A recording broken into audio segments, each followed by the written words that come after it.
ini tentang yang dibilang 21 aplikasi jahat, Mas, di smartphone. Polisi berhasil mengungkap motif Gus Nur. Yang katanya udah tersangka ya dia?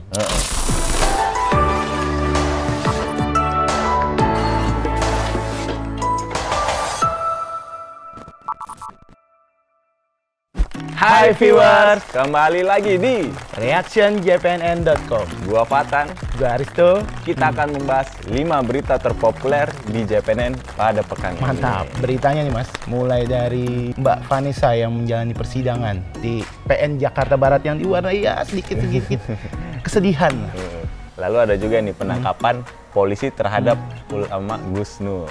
Tapi sebelum kita memulai Mas, kita punya set baru, viewers. Yoi. Ada pemandangan, saya lihat sih ada pohon pisang, tapi tenang aja. Nggak ada bakal penampakan nih Mas. Emang lu bisa jamin lu? Iya juga sih. Ya udah selengkapnya di reactionjpnn.com. Nah, Mas, berita pertama yang tadi saya sebutkan yang di awal, beritanya soal Vanessa Angel. Ini berita terpopuler kelima di jpnn.com pekan ini. Vanessa ini menjalani sidang dengan agenda pembacaan pledoi. Ya, sedikit diwarnai kesedihan di dalam sidang ini. Gimana? Jadi Vanessa awalnya bilang, ya dia nggak berbuat niat jahat lah buat apa menggunakan pil Xanax. Ceritanya seperti itu. Pil Xanax itu apaan sih? Ya, di dalam dakwaan dibilang masuknya psikotropika yang menurut Vanessa ini sebenarnya dia memakai itu untuk mereduksi gangguan apa ya dibilang kecemasan yang katanya dia setiap hari itu merasa tangannya basah tangannya ya Mas, jangan kemana-mana Mas. Tangannya yang basah saat Vanessa bilang itu ya, dan akhirnya dia didakwa dituntut 6 bulan penjara ya. Di situ mulai suaminya yang juga hadir di pengadilan merasa sedih karena barangkali mengingat anaknya yang baru lahiran kan setahun berapa belum lama lah anaknya lahiran. Baru itu. Nah, tapi jaksa kan tetap tuntutannya sebesar 6 bulan penjara dan denda 10 juta subsidiar. Surprise. Nah, jaksa juga menyatakan Vanessa terbukti bersalah atas kepemilikan psikotropika berupa 20 butir pil Xanax yang didapatkannya dengan resep dokter kadaluarsa. Jadi waktu membeli di Surabaya, nah Vanessa ini menggunakan resepnya yang udah lama, ya, jadi bukan resep baru lagi. Walaupun dia memang merasa mengalami gangguan kecemasan. Nah, berita-berita ini juga komentar-komentar di mjpnn.com lumayan wah juga dan banyak. Ya, ada yang mendoakan, ada yang mengkritisi juga dari kejadian ini. Mungkin gua bisa bacain nih, bro. Atas nama Natalia Yulianti. Mbak Natalia. Mbak Natalia. Halo Mbak Semoga Natalia. diberi kekuatan buat Vanessa Angel menghadapi proses hukum yang ada. Semoga ada keajaiban untuk orang-orang yang sungguh mau bertobat. Mantap. Lewat proses hidup yang tidak mudah ini. Vanessa Angel, dirimu bukan malaikat tetapi hidupmu sangat berharga. Mantap. Mantap. Amin, semoga ya ada keajaiban. Ada lagi nih Mas dari namanya Radit PH Faku. Semoga insyaf dan menjadi pribadi yang lebih baik lagi, kita semua manusia biasa. Ada lagi ini nih, ada lagi nih. Atas nama Usdik W di mobiljpnn.com. Dia bilang sudah tahu salah prosedur membeli obat pil Xanax yang masuk golongan psikotropika dengan menggunakan resep kadaluarsa. Artinya ada unsur kesengajaan dari yang bersangkutan. Yang tadi dibilang ya, kadaluarsa tapi masih ya ngebeli juga ya. Tapi apa sih pil Xanax ini tujuannya, Bu? Aduh. Buat ngeringin ya. yang basah. Ya.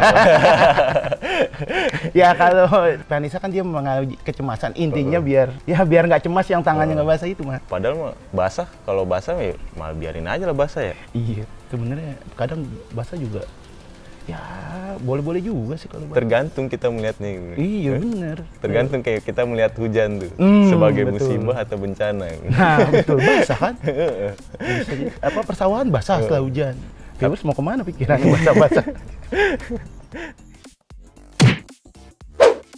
Nah, masuk berita keempat, ini kisah tentang anaknya Pak Mahfud MD. Menko Polhukam. Mantap, yang mantan ketua MK. Ya, anaknya ini berprofesi sebagai dokter. Mau mengurus perizinan untuk membuka klinik. Ya pada intinya sih Mas, berlibet lah pengurusan itu. Yang kalau menurut Mahfud, kalau pengurusan itu dilakukan secara online, ya anaknya ini nggak bakal mengalami hal yang menjelimet itu loh Mas katanya. Untuk mengurus membuka klinik. Padahal berarti ya. ini kaitannya masih dengan omnibus law itu, belum move on berarti. biar omnibus, biar kalau ada omnibus semua gampang gitu. Gampang bener. Bisa aja Mahfud. Pada intinya ya sebenarnya yang diharapkan seperti itu Mas. Perizinan cepat, berusaha juga lancar, tapi melalui kisah dari anaknya yang sulit membuka, ya yang agak rada jelimet lah untuk membuka klinik. Padahal anak seorang Mahfud MD, apalagi anak lu nanti bro. Misalnya anak lu satu letting lah sama Tapi, anaknya Mahfud MD. Mohon maaf Mas, calonnya belum ada, kita cari. Jangan ngomongin anak dulu. Promo bro. Iya sih, bener juga ya. Tapi berita ini juga komentar-komentarnya banyak juga ya? Ya nggak kalah seperti berita Mbak Vanessa lah. Gua bisa bacain nih yang pertama bro. Atas nama Abdullah Fatin Prasetya, semoga Indonesia ke depan menjadi lebih baik. Susah merubah, tapi saya yakin dimulainya berat, tapi ke depan akan menjadi mudah. Amin. Tidak ada hasil yang baik tanpa adanya suatu proses. Dan saya acungkan 2 jempol untuk Pak Jokowi dan jajarannya. Tekad kuat, tukang mebel yang mengalahkan tekad seorang tentara, mental juara. Gila. Pak siapa tadi Mas? Pak Abdullah. Abdullah, mantap. Ngeri juga, tukang mebel mengalahkan tekad seorang tentara. Tukang mebel yang tentara siapa ya? Tukang mebel, ya udah ntar dulu. lanjut bro. Ribet nanti kita. Nah ada juga komentar dari, ada Yuliadi Basnan. Seharusnya cepat ambil tindakan, pejabat itu dipindahkan ke pedalaman Irian Barat. Suruh mengurus KKB Papua. Wadaw, agak riskan juga yang mengurus KKB ya. Pak Yuliadi Basnan. Ini ada juga nih, atas nama Desi Sofianti di mobilejobanon.com. Oke. Dia bilang, coba anak bapak bilang kalau dia anak Pak Mahfud, pasti ketar-ketir tuh petugas, langsung ditelepon tuh bosnya. Nah, saya anak bapak saya ngakuin anak siapa? Nggak diurus dong. Nggak diurus, siapa? Kamu siapa? Tapi sih kalau banyak, bukan cuma orang mau mengurus usaha ya. Gua aja dulu di kampus ngurus izin apa-apa kayaknya susah banget ya. Agak jelimet ya? Mau minta paraf dosen aja bisa sampai seminggu. Yang paling gampang tuh minta duit ke orang tua. Nggak jelimet. Tuh, tapi kameramen kita ketawa sering banget minta duit ke orang tuanya. Kalau nggak dikasih, nyuri. Enggak. Itu jangan ditiru ya bro. Tapi memang pengurusan ini memang perlu ini ya, perlu jadi ya perhatian lah biar ya semoga nanti ya kalaupun omnibus law ya niatnya memang untuk memperlancar ya perizinan ya niatnya ya harus gitu, tapi di sisi lain juga suara-suara yang kemarin demo harus diserap lah ya. Berita terpopuler ketiga ini tentang yang dibilang 21 aplikasi jahat di smartphone. Ya, jadi sebuah pengembang perusahaan keamanan siber, Avast, namanya Avast. Dia ini menyebutkan 21 aplikasi yang disinyalir berbahaya, Mas. Kalau diunduh sama pengguna. Adware itu ya? Katanya di aplikasi itu memiliki adware jahat. Ya, kalau di website itu semacam ya bisa jadi kayak pop-up, muncul pop-up itu, tapi ya versi yang ini katanya lebih jahat. Nah, Avast itu merinci itu beberapa nama-nama dari aplikasi tersebut, Mas. Di antaranya ada Crash-Car, Helicopter Attack, ada lagi Shotdem, Assassin Legend. Tapi yang saya lihat sih, alhamdulillahnya yang aplikasi yang saya download PUBG Mobile sih nggak aman, nggak ada apa tadi dibilang adware. Ya itulah semacam adware jahat adanya. Ya kalau Free Fire saya nggak tahu atau yang lain, tapi bisa disimak lebih lanjut di berita yang dari Avast ini karena menarik. Nah nih Menarik, karena menarik menurut saya. Jadi biar orang-orang juga paham. Jadi pengguna itu kalau udah lihat 21 aplikasi yang ada di handphonenya, hapus aja gitu. Hapus aja. Sekalian foto mantan. Jatuh. Jangan. Jatuh Satu juga dua nggak apa-apa, disimpan bro. Kameramen kita ketawa mulu. Foto mantannya banyak, jangan-jangan. Tapi terlepas dari itu, ini banyak komentar juga nih dari netizen bro. Oh iya. Mungkin gue bisa baca ini. Yang Boleh, pertama Mas. nih ya. Atas nama Bidadari. Yo, Bidadari. Bidadari. Dulu tuh ya, yang jelas aplikasi ini tidak lebih jahat dari mantan yang telah mengkhianatiku. Hiks. Mbak Bidadari. Kadang-kadang. Bidadari itu dulu sinetronnya Marsyanda ya? Huh? Marsyanda kan Bidadari. Emangnya? Iya, Bidadari Marsyanda sama Ayu Azhari. Ayu Azhari? Apa Sarah Azhari? Itulah. Ada lagi yang berkomentar di mobile jpnn.com, Kopral Jono. Fotonya saya lihat sih keren nih. Kopral Jono nih. Pakai baret. Wih, Kopral. Ayo Kemenkominfo segera blokir aplikasi jahat ini. Jangan cuma situs-situs dewasa saja yang kau blokir. Ini ada juga nih atas nama Trimble di mobilejpnn.com. Dipikir-pikir lucu ya, kalau memang jahat kenapa nggak pemerintah yang blokir sekalian? Beres kan. Ya tapi kita juga sebagai bagian dari informasi publik ya, biar paham lah yang mana yang ada yang diindikasikan jahat, ada yang aplikasi yang baik. Kadang juga naif juga kalau kita menyerahkan sepenuhnya sama pemerintah. Betul. Jadi ya biar menjaga juga kan keamanan dari handphone kita sendiri. Handphone sendiri kan. Nah, berita terpopuler kedua di JPNN pekan ini nih. Ini adalah polisi berhasil mengungkap motif Gus Nur. Yang katanya udah tersangka ya dia? Dia udah ditetapkan tersangka atas sangkaan ujaran kebencian melalui ITE. Oke. Jadi kalau menurut Mabes Polri yang disampaikan oleh Karopenmas Brigjen Awi Setiono, Brigjen Awi. Dia mengatakan bahwa motif Gus Nur ini menyampaikan pernyataan atau mengaitkan antara NU dengan PKI itu tidak lepas dari perhatiannya terhadap NU. Jadi ini terkait tentang konten atau pernyataan Gus Nur di YouTube-nya Refli Harun ya, waktu sempat viral. Ini kan dilaporkan juga sama orang NU ke Barreskrim. Kalau pernyataan Awi ini sih mengatakan setelah melakukan pemeriksaan terhadap Gus Nur ini, itu tak lepas dari itu pernyataan kalau dia sebenarnya peduli sama NU.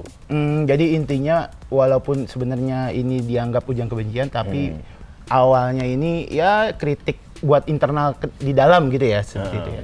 Niatnya baik, tapi ujungnya jadi ujaran kebencian, gitu ya Mas ya? Iya.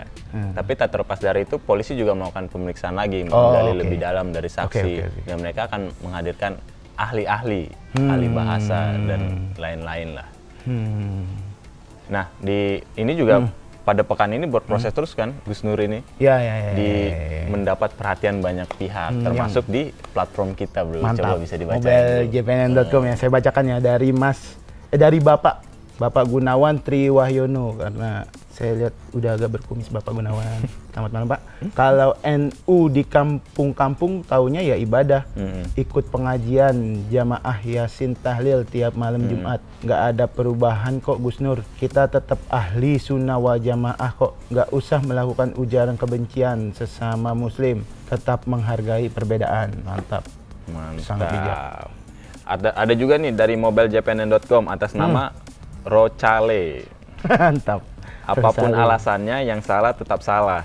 Yang merasa wong NU, jangan ikuti yang nggak bener. Sebagai umat Islam, kita nggak perlu saling menyalahkan, gitu aja kok repot. Ini pesannya gimana ya? Jadi dia membela atau... Salah. Apapun alasannya salah tetap salah yang... Ya itulah pokoknya. Terima kasih atas komentarnya Pak Rocale yang pakai C ya. Mungkin bisa dilanjutin bro. Ada lagi dari Tendi Nur. Pak Tendi bilang biasa alasan pembelaan. Kandangin aja biar nggak ada yang mengajari anak-anak dan generasi kita ngomong kotor dan tidak sopan. Waktu demo gimana lantangnya teriak-teriak menghina pemerintah. kandangin aja. Oh, Tendi Nur. Demo yang mana ya, Pak? Dan Bapak hadir ya berarti. Dia mengikuti setiap demo yang dihadiri Gus Nur berarti kan? Hebat loh, Pak Tendi. Tapi Kandangin aja. Balik lagi bro, terkait Gus Nur ini kan juga ada pro dan kontra, benar nggak? Ada yang bilang, ya udah sih namanya kebebasan berpendapat, tapi ada juga yang merasa ini udah kelewatan batas. Benar nggak? Iya. Jadi ya kalau saya sih memilih yang komentar pertama tuh memang ya lebih sejuk lah, maksudnya yang lebih bijak lah. Ya kalau orang sih harusnya setiapnya menghargai perbedaan lah. Ya jangan, ya kalau bisa nggak komentar-komentar boleh, tapi ya nyindir boleh, tapi ya jangan menghina lah dan atau ujaran kebencian. Karena ada undang-undang ITE sekarang. Ngeri ya. Karet. Iya. Kalau kata orang karet kan. Nah, berita terpopuler pertama ini, bro. Mantap nih, ini masih mantap nih. Ini udah senyum-senyum nih. Jadi ini Kompol Zaidi dianggap oleh sama Kapolda Riau Agung Setia sebagai pengkhianat bangsa. Waduh, Kompol dianggap sebagai pengkhianat bangsa. Kompol Zaidi. Polisi. Jadi polisi ini Kompol Menarik. Zaidi terlibat dalam sindikat narkoba. Oh. Jadi beberapa waktu lalu kan kita diramaikan tuh dengan yang video-video itu ya, viral, yang kejar-kejaran polisi itu tembak-tembakan. Itu kayak di film-film. Tapi kalau di Amerika itu masih udah banyak kritik gitu kan. Tembak-tembakan di jalan. Pokoknya begitulah. Jadi Kompol Zaidi ini terlibat dalam sindikat narkoba. Setelah polisi melakukan penangkapan, dia bilang, saya kompol, saya perwira kompol. Gitu. Pas ditangkap ngakunya polisi. Surprise. Setelah itu didapatkan barang bukti 16 kilo. Sabu. Terus si Kompol Zaidi ini juga dibawa ke rumah sakit Bayangkara. Setelah kejadian tembak-tembakan yang kayak di film-film ya. Nah, pada saat konferensi pers, Kapolda Riau, Irjen Agung Setia mengatakan bahwa Kompol Zaidi ini adalah pengkhianat bangsa. Oh, dan akhirnya di situ lah ya disebut ya. Pada saat itu juga dia bukan sebagai polisi. Udah nggak dianggap sebagai polisi dan bakal langsung dipecat atau gimana tuh? Nah itu harusnya kan melewati proses sidang, benar nggak sih? Iya. Kalau Tapi secara gua ya. Tapi secara politik udah dianggap sebagai dia udah bukan polisi ya. Gitu. Dia juga udah nggak dianggap. Tapi rame juga ini kan berita. Iya, memang dari videonya juga. Tabrakan. Iya, dari videonya juga ramai. Dan diberitakan juga ramai lagi. Ya. Itu sampai ditangkap ada kayak berdarah-berdarah gitu ya. Oh, makanya dibawa tuh yang ke rumah sakit. Ya? Tapi terlepas itu banyak juga nih komentar-komentar. Mantap. Bisa dibacain nih. Mantap. Ada Pak Yusuf Harsono. Pak Yusuf bilang semakin bertambah pukulan telak di kepolisian. Untuk Bapak Kapolri ini menjadi pekerjaan rumah sebelum Bapak pensiun. Silakan ambil langkah tegas, kembangkan penyidikan dan tes urin semua anggota kepolisian mulai dari sektor sampai Mabes. Nah, lalu penyidikan dan tes urin semua anggota kepolisian. Boleh juga sih. Biar sekalian ya.